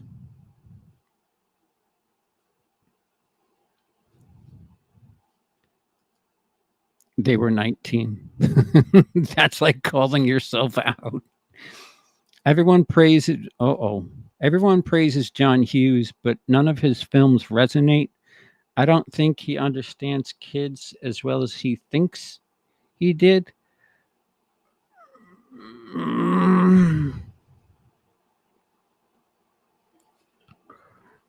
He treated them like adults. I think he was the first person to treat young teenagers like, they had lives that mattered too. Whether or not he treated them like they were, heroes of a story, true protagonists, that probably is a different discussion. But I think he's the first person to truly respect um, young teens and kids as people with feelings that can be used in film.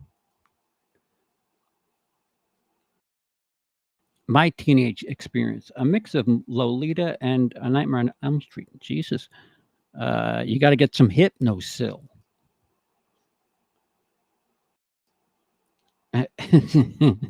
Savage Streets, aka the Mute Rape movie. Very classy. Yeah, I um that that may retroactively be bumped into um who would like that, because I don't know what the hell happened that I ended up watching it and I was like, this is terrible. And the way they act in that movie is so not the way they should be acting in that movie. The girl group and the boy group, like you would think you're watching something like The Karate Kid, and you're not. You're really not. Um, and there's just different parts of what's going on in that movie that are very, very, very serious. Then there's a line from our protagonist, our savior in the movie, where she uses the R word, the gay F word, and the C word within 90 seconds. And I was like, yep, times have changed. I hate cult. My teen experience was a weird amalgamation of Days 13 and Clerks. I haven't seen 13. I'm going to have to watch 13, I guess. I will say Empire Records. I worked quite a bit as a teenager. That although there was no Rex Manning Day, there was never a Rex Manning Day. Um, certain elements of that were kind of exaggerated for film, but it felt like a piece of it spoke to me somehow. Although we didn't have a couch to let thieves sit on, and nor did anybody rob the store and go gambling with it. Although I'll tell you what, when I saw that movie, I was like, shit, if I get manager, I'm gonna try that shit. Just put it all on black and double it and keep the half, and never happened. A24 movies don't do it for me. Like The Lighthouse, I hated that. X was the one movie they released I liked. I loved X. And that's why I cannot emotionally connect with Tiffany. That's not real life. Real life is tough and messy and unfortunate most times. Exactly. Midsommar was beautifully shot and was excellent portrayal of grief. Yes, overhyped. Indeed. I live in PA. What's wrong with PA? Empire Records is great. It is. It's there's nothing of, it's candy. There's nothing of substance of value in that movie. It's just yeah, Empire Records is great. It's a fucking good time. Mallrats, another good representation. That, I tell you what, I think even at this point right now, you show teenagers that movie and it's foreign. They don't go to malls anymore. Malls, I remember as a teenager going to malls, not really, and I didn't really have money. Either I would work or I would go there when I wasn't working, which, like, fucking, it's all I did was just go to the mall. And, like, I just walk around and shit. Like, my social skills were shit, but for some reason, the mall was the place to be, even if you didn't have money.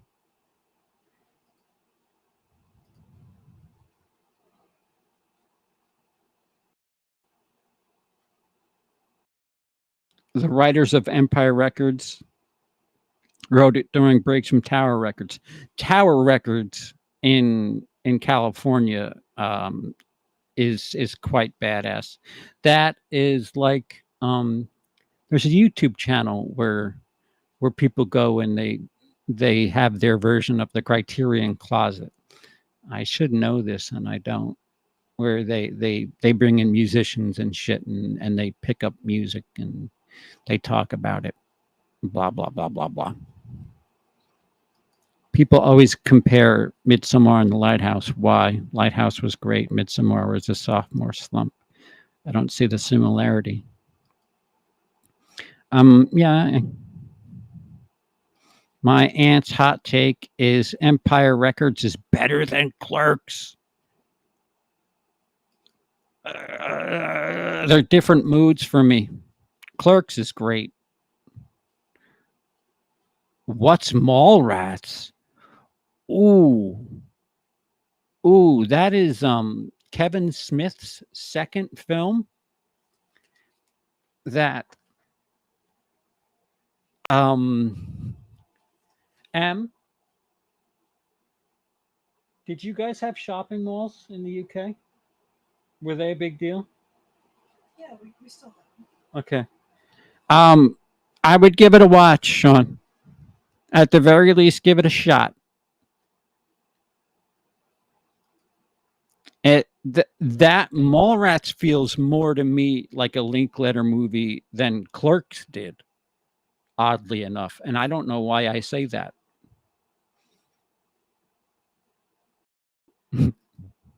A Kevin Smith movie. My first job was in the mall. A lot of people's first jobs are in the mall. Amoeba, thank you, Jake. Clerks is incredible. As someone who has worked exclusively in retail, yeah, you're not allowed to rent here anymore. Yeah.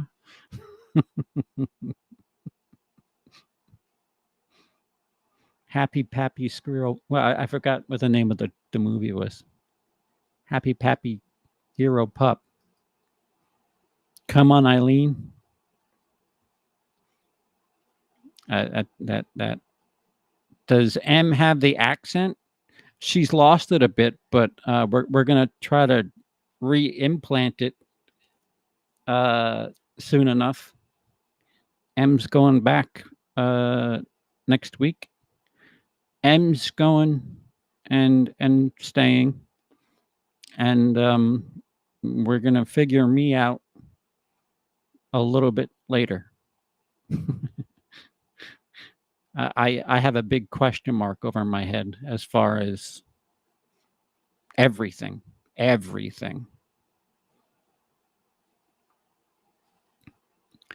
I've come across a lot of J's. I'm pretty much Randall at this point. Yeah, I always thought I was Randall, and I didn't. I found out that Randall, if you tried to be a Randall, you would get yourself fired. Jay, after sexually harassing 2 women, Silent Bob, you're a rude motherfucker. Yeah, it's another movie that Dazed and Confused or American Graffiti. Dazed and Confused, and I don't even think it's close, to be honest with you.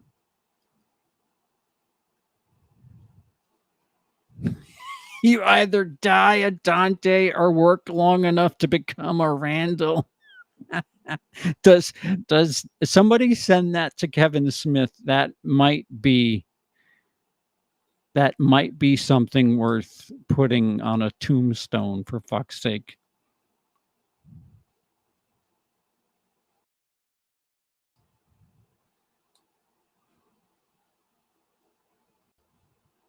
What's a strong relationship? Which movie?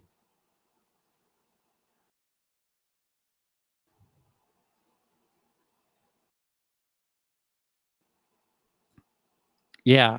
No, Sky, that's a haiku right there. That was, you have to tweet that to Kevin Smith. If that's something that you just thought of or whatever, he's going to like acknowledge that. That is fucking hysterical.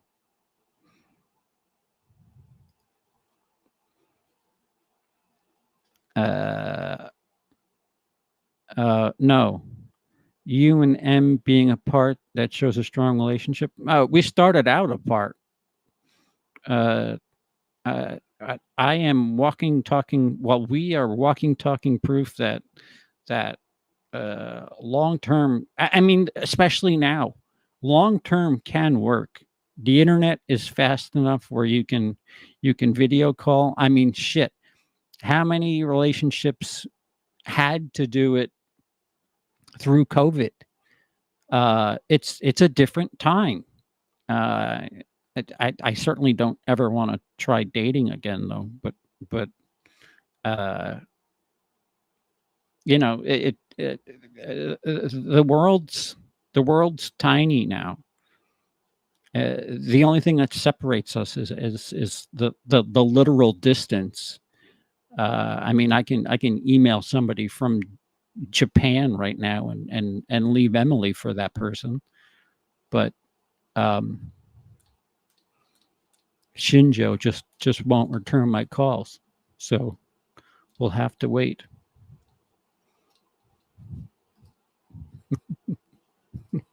Ex fiance. Wait, what?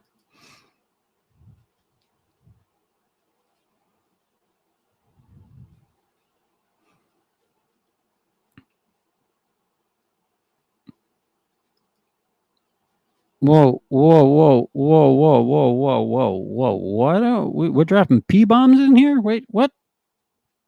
What did I miss? Who's an incredophile?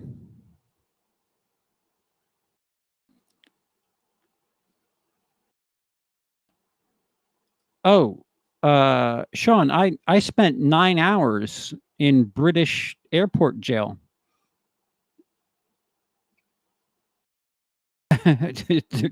Don't you worry. Uh, I,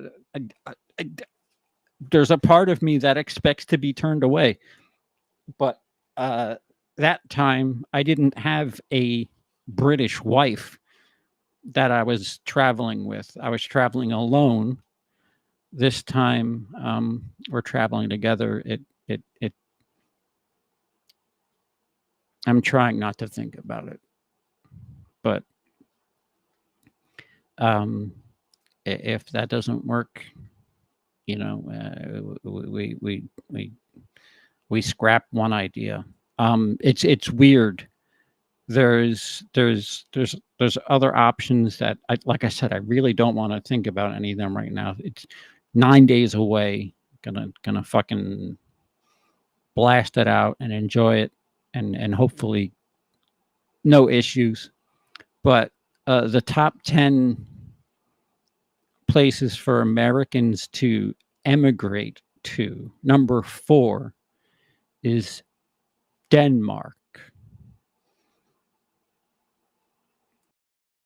And I was there. I fucked up. That trip to England fucked my shit up so hard. People don't make licorice pizza. I have not seen. I guess that's what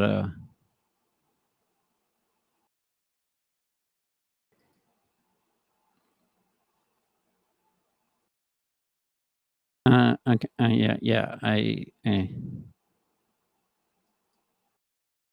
Paul Thomas Anderson. Yeah, yeah. I haven't seen that movie. You know, that part was ruined. Brian Lomax will be praying that I get turned away. If I had a copy of The New World with me, he wouldn't. Blame M. I didn't blame M. I blamed the UK. With some of that shit that's going on right now in the US, I'm close to jumping ship to Denmark. Yeah. Yeah. Yeah. I'm just glad that no matter what, Emily's definitely getting the fuck out of here. Because not to talk politics, but courts are getting a little fucking silly. They're getting a little fucking silly. And that's all I'll say about that. It's been 2 hours. So I'm going to leave it at that. Oh yeah,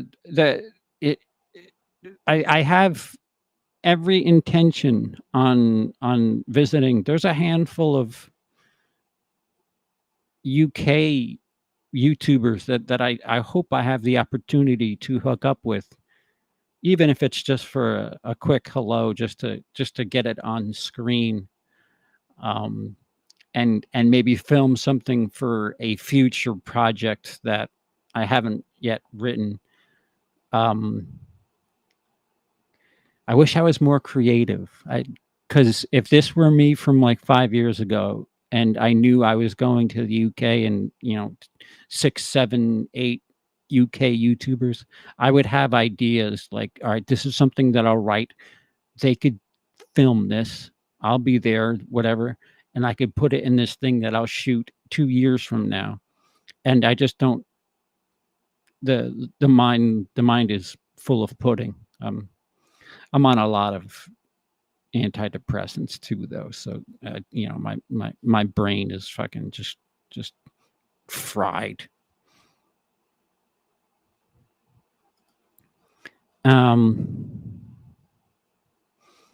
Okay, so we're caught. Okay, wait, what? Losing your clothes? What the fuck is going on? Oh, okay. You guys are spoiling the boys. Yes. I will probably. Somebody reminded me that I didn't finish my story. I'm going to change character names and start over. And so those of you who saw the first half of the star of the show, I will do my best to do one giant stream and name the characters. This way we could avoid, well, first of all, confusion for me and, you know, ethics and law and everything else otherwise. I may try and watch The Burning now. I'm gonna go read a movie. Oh, Jake put a list. Not a fan of American Beauty. Oh, it's one of my favorites. Gladiator. I bet he's Gladiator. Knives Out. Jake, what the fuck are you doing to me? Knives Out is incredible. Avatar, Forrest Gump, or Titanic. Those are my hot takes. Yeah, they sting. A lot of those sting. Yeah, the American Beauty and Knives Out really you cut me deep with those two. Gladiator, I'm a pretty big fan of, but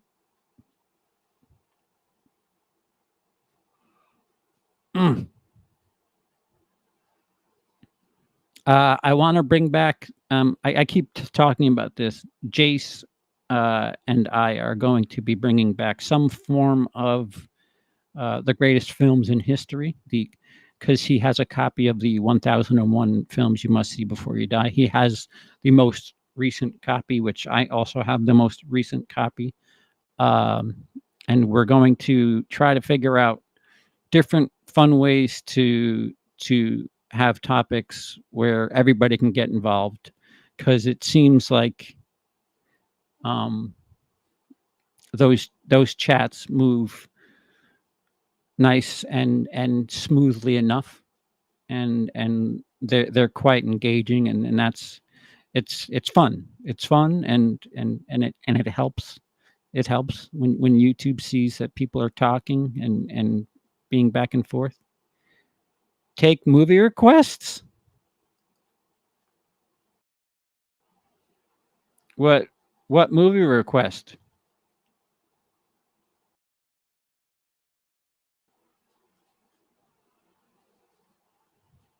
What are you requesting?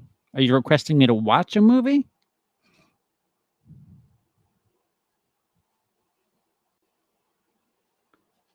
Arctic Dogs. Probably never heard of it. I have not. Never. I no. That's a double negative. Arctic Dogs. If this is some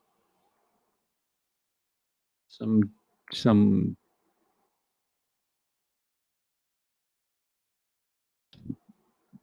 it better be a non NSFW movie. Arctic Dogs. An Arctic fox works in a mailroom of a package delivery service but wants to be doing the deliveries. It's rated a 4.7. Oh, you want me to You want me to watch something to shit on it? Is that essentially what that request is? I want to do a Neil Breen movie. I don't remember which one is which, but the one where his friend has a Ferrari, I desperately want to do a commentary of that. Yes. Okay. All right. At least you're honest. Make sure you look up The Burning, not The Burning. I own the 1981 version of The Burning. So I will. I was misleaded. No, I have plenty of fun. There's plenty of fun to be had watching stuff and adding your own little. I mean, Mystery Science Theater 3000. That was a hell of a show. Some of the best stuff that we do uh, on this channel is mocking something that perhaps shouldn't be mocked. Do you have Amazon? I do have Amazon, and that's where I think it was free. Okay, guys, if you enjoy the channel and would like to support the channel, thumbs, please. And if you can, just head over to the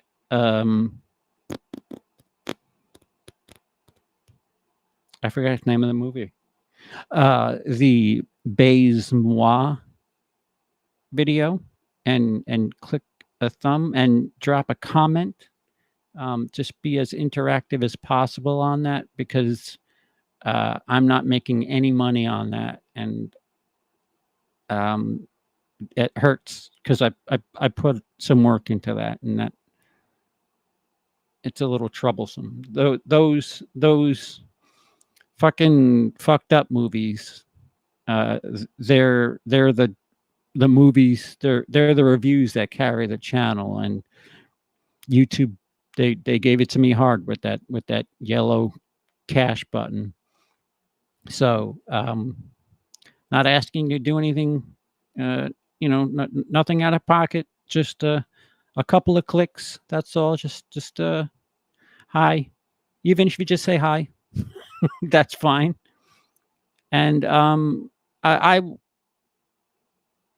I did not. I did not. I'm traveling next week, so sit tight. Lots. I'll probably be back.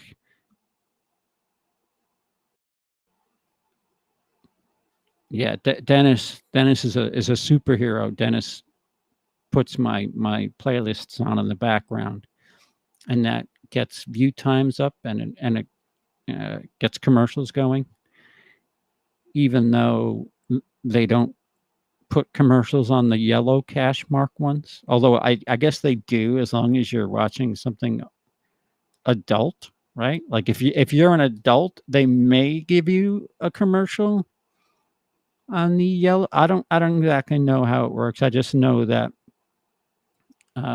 you get severely undercut. All right. Anyway, I'm gonna go make liquid with my body parts. I'll probably talk to you guys definitely. Oh no, yeah, I feel like I'm talking like I'm leaving Monday. I'm not leaving Monday. We'll probably do something tomorrow night. Because 4th of July is just fireworks. That's all that is to me. We'll talk soon.